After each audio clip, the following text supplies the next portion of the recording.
It's your boy Alejandro here. We got the main controller for that sweet forward motion, another for steering, and one more for position and scale. I've centered those pivots like a boss.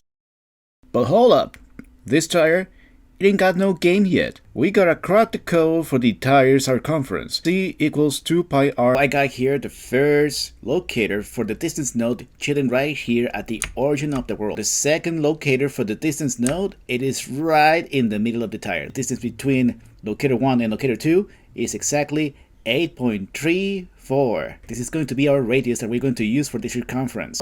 Let's parent this bad boy under the world control. Now is node editor time. Tap and then look for float math. Look at it, nice and simple. We're doing pi times 2, therefore set it to multiply. Boom. And now for float b, we're going to set it to 2. And the first one is going to be set to the value of pi. This is going to be called pi multiplied. Let's grab the node again, hit Ctrl D to duplicate it, and we're going to rename it circumference. We are going to get the outfloat of the first math node and plug it directly into float A. You go over here to the radius distance node, you click it, and then you add it to the node editor. And we're going to use the distance attribute directly under float B. We are going to grab any of the two math nodes and duplicate them. Just one. You go over here to operations and set it to divide. Spin divide.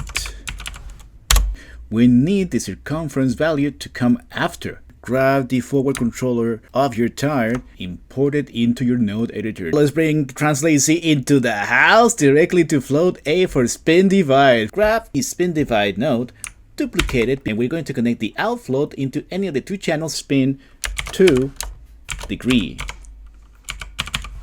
Let's go back into operation, set from divide back into multiply. For the second channel, we need to set it to 360. This can be connected directly into the joint that already moves the tire. In my case, I'm going to grab the group that is above the joint. So let's put it inside the node editor. We are going to connect the outflow directly into rotate X of the joints group.